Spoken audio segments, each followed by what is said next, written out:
polemik kasus dugaan penipuan yang membelit komedian Yadi Sembako kian memanas.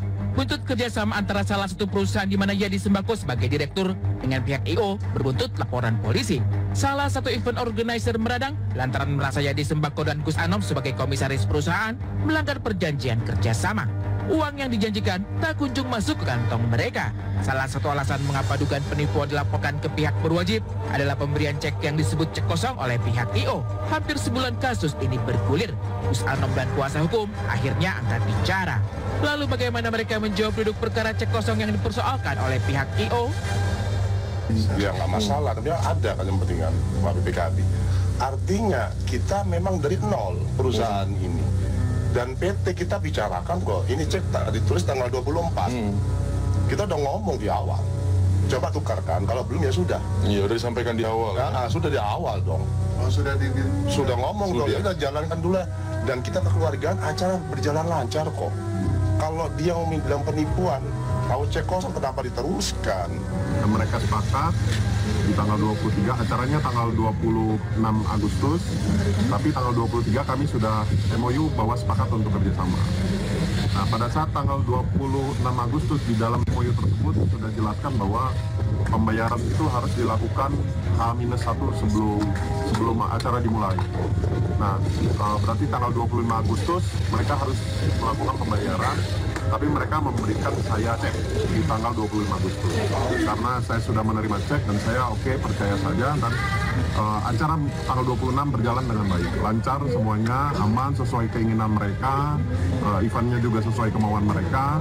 Tetapi pada saat tanggal 28 saya cairkan cek tersebut, ternyata ceknya kosong.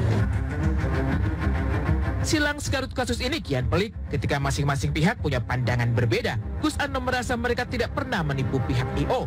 Sebab meski cek yang diberi adalah cek kosong lantaran dana belum masuk dari investor, namun Gus Anom mengungkap sudah ada itikat baik untuk menyelesaikan kewajiban mereka. Jika benar demikian, mengapa Yadi dan Gus Anom masih di bawah ranah hukum? Karena pihak I.O. merasa merugi hampir 200 juta rupiah.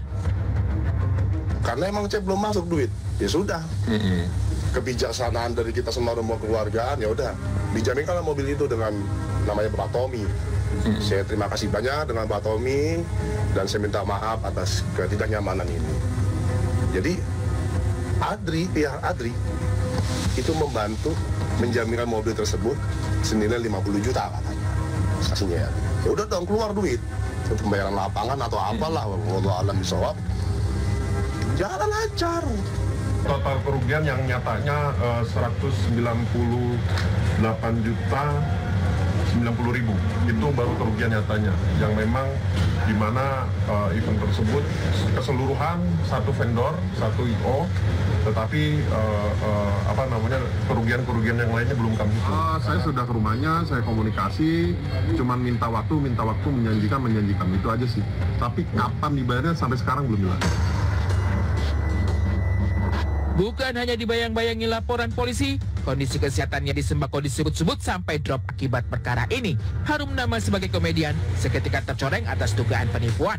Ini pula yang membuat Yadi Sembako jatuh sakit hingga tak turut serta dalam klarifikasi yang disampaikan Gus Anom kemarin. Di blow up, dan penipuan, Yadi sakit, keluarganya marah semua, seakan-akan bagaimana ini menjadi begini. Saya diminta tanggung jawab, loh kita tanggung jawab artinya apa? Dalam pasal PT yang disebutkan oleh pengacara saya. Tapi tolonglah, jangan digoreng-goreng, kasihan ini anak. Anak ini sakit loh, kasihan. Jangan didolimin lah. Tapi saya nggak saya kuatkan keluarga saya kuatkan semuanya, nama saya yang teman-teman wartawan tahu lah saya seperti apa gitu. Pernah nggak ada berita-berita seperti ini baru pertama kali saya ngalamin gitu kan.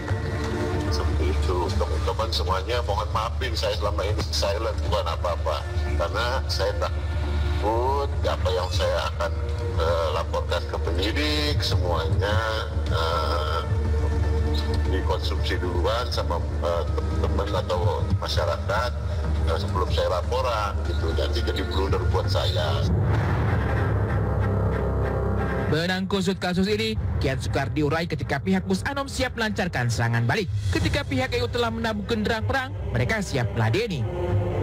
Gus Anom dan Yadi yakin bahwa perbuatan mereka seharusnya tidak masuk ranah pidana karena menyangkut urusan perdata.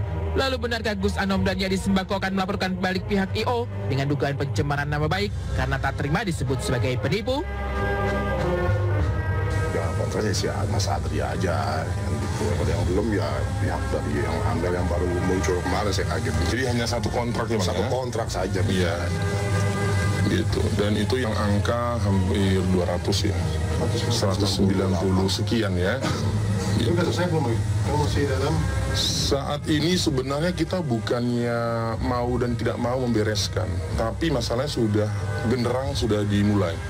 Ya dengan membuat laporan polisi, ya berarti kami juga tinggal diam. Berarti kami juga bisa melaporkan dengan laporan balik pencemaran nama baik. Nah kembali kami garis bawahi karena sudah ada genderang disampaikan ke kita dan menjadi konsumsi publik kata tipu gelap, makanya kami waktu dekat akan membuat laporan balik dengan pencemaran nama baik.